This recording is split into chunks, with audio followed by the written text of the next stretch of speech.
Coming up on this edition of Falcons Today, we're going to talk about Yannick Ngakoue potentially coming to ATL. We've hit this subject before, but we got a new article coming out that links the Falcons to the premier free agent edge rusher. Plus, ESPN ranked all 32 NFL teams off-season. So let's see where they ranked the Falcons. But make sure to hit that thumbs up button, like today's video, help get a bit of a signal boost here at the channel. So if you're ready for football to get started, show me by liking this video.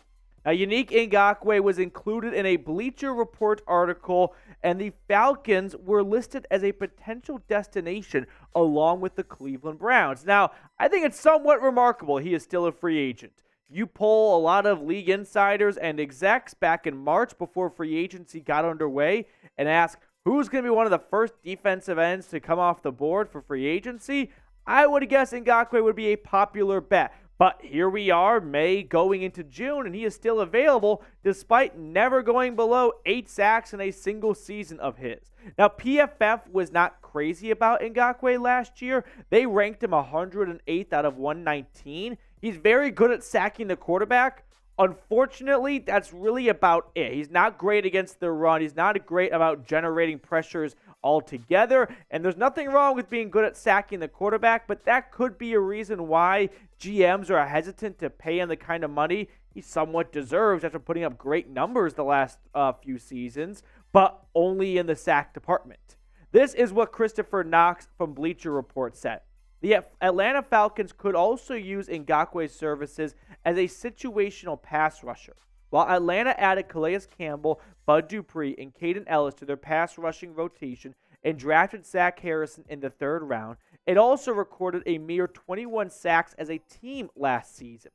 With Brady retired, the NFC South is wide open, and Ngakoue could help the Falcons make a run.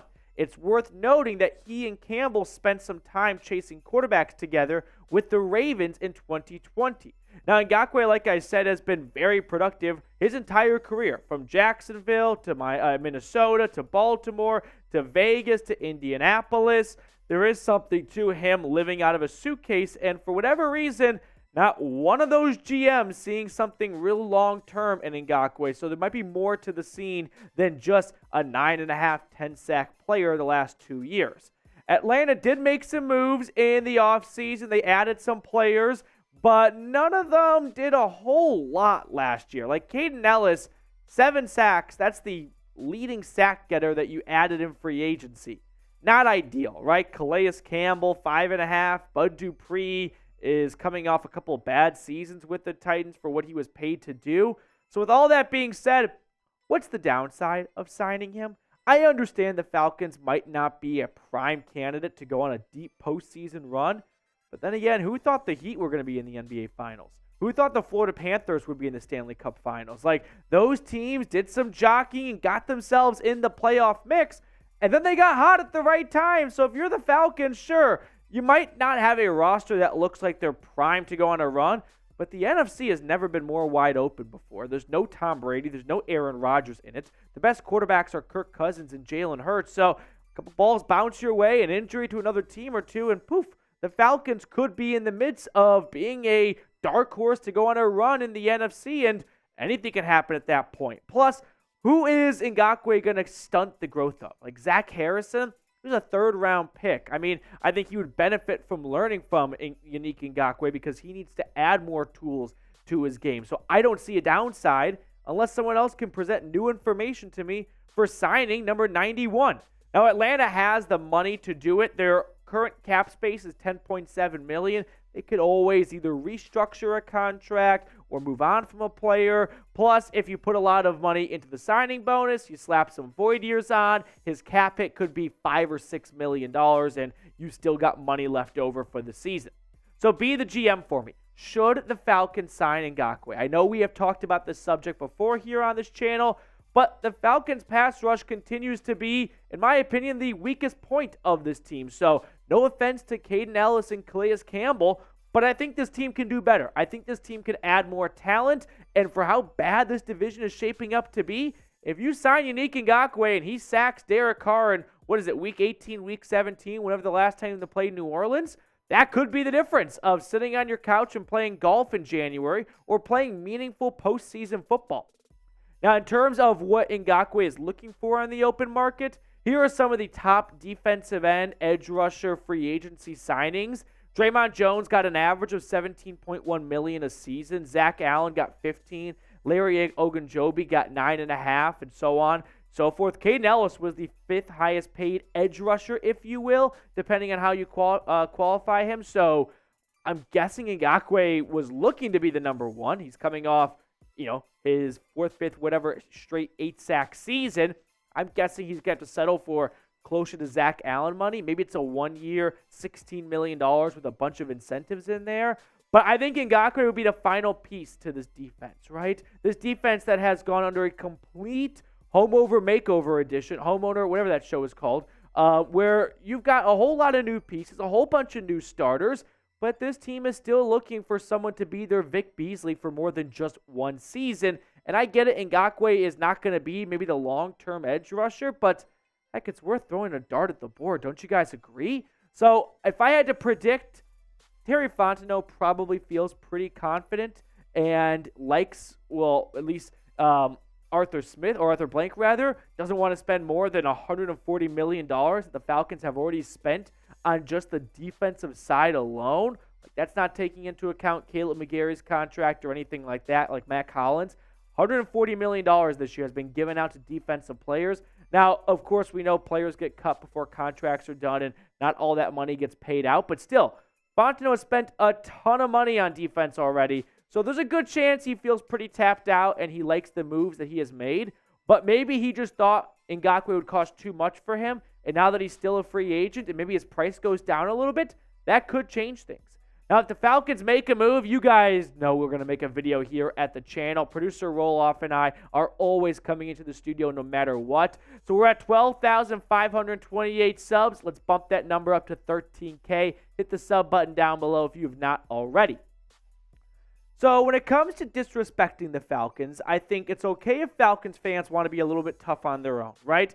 But it's never fun when the national media comes in as a rain cloud, and even if they're saying what you're thinking deep down, we still get pretty riled up and pissed off about it. So ESPN put out their off-season rankings, and let's run through it and wait and see to where the Falcons pop up. But the Commanders, by the way, were number one solely because they moved on from Snyder, which I think is hysterical. Dolphins, Cowboys, Eagles, Packers, whatever, Bengals, Chiefs, Bills, Panthers, Steelers round out the rest of the top 10.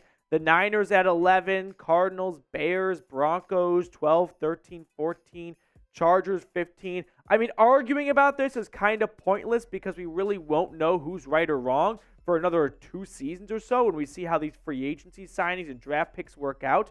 But Atlanta's still not in the top 20. There they are at 26. Huh? That doesn't sound right. Right? I mean, look at 27 through 32. The Bucks at 27. The Lions at 28. Some of these that make sense to me. The Titans have not been good this offseason. They haven't really been trying to be good, though. The Rams at 31. But Atlanta at 26. Surely there are some teams ahead of Atlanta that have not had a better offseason than ATL. ESPN is putting out some fake news. They are spreading lies. They are trying to keep down the Dirty Birds. I'm not quite sure what their agenda is. We're going to find it. If I had to guess, it's because the Falcons don't have any true primetime games outside of a London game. So put your tinfoil hat on here. ESPN does not want the Falcons to be regarded as a top team because they're not going to be on Monday Night Football. I know that's a reach. But hey, this is what fans do. We get pissed off in the offseason, even though we can't prove ourselves right or wrong for another months or years at this point. But still, don't appreciate the disrespect. Bill Barnwell wrote this article, and here's what he said. Blessed with breathing room financially for the first time in his tenure, General Manager Terry Fontenot went to work. The big signing was star safety Jesse Bates, who helped rebuild the culture in Cincinnati after the Bengals bottomed out early in his career. The Falcons could have as many as 7 new veteran starters on the defensive side of the ball with Bates, Campbell, David Onyemata, Bud Dupree, Kaden Elliss, Mike Hughes, and Jeff Okudah. So when you look at all the additions Atlanta has made so far, like those guys plus Zach Harrison and Clark Phillips in the draft and Jeff Okudah via trade, Terry Fontenot has been very busy in fixing what was a disastrous 2022 defense. So pretty big upgrades to me, and I'm not quite sure how they can be, Bill Barnwell good upgrades, but only be 26. Like, what have the Vikings done, who were, I think, 20 this offseason? They didn't really kill the draft. They didn't have that many picks. They spent virtually no money in free agency outside of Marcus Davenport, if I recall. So I'm not quite sure why a team like Minnesota is ahead of ATL. But let me know. Did the Falcons get better in this offseason? They added Bijan Robinson. They improved the defense with a lot of veteran pieces. I think they did. I think the 2023 Falcons will be better than the 2022 Falcons. Might not be a whole lot better because we still have to wait and see how Desmond Ridder turns out. But through Terry Fontenot's works this offseason, I think they did improve. Barnwell would go on to also say, is this a long-term solution? The Falcons are better on defense, but you could take issue with some of the choices they made. Bates is a great player in the prime of his career, but can you say that about anybody else in that list above? Campbell is a legend, but he's 36. Onyemata and Dupree are 30, and the latter missed some or all of 15 games over his 2 disappointing seasons in Tennessee. Elliss had played 196 defensive snaps before a 7-sack season a year ago. Hughes and Okudah are joining from Detroit, which just fielded the worst pass defense in football and decided to overhaul its secondary.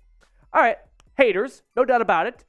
Fair jabs and well-made points by Bill Barnwell, but still, we're going to call them haters because it is May, it is almost June, and this is what we have to do in the offseason. We've got to fight off the big J's and the blue check marks out there.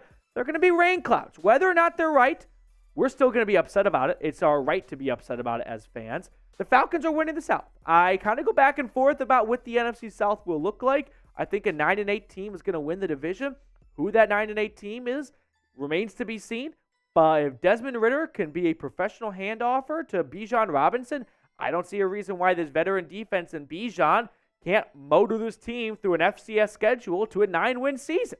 All right, that's going to do it for us on today's show. Enjoy the rest of your day. We will catch up later.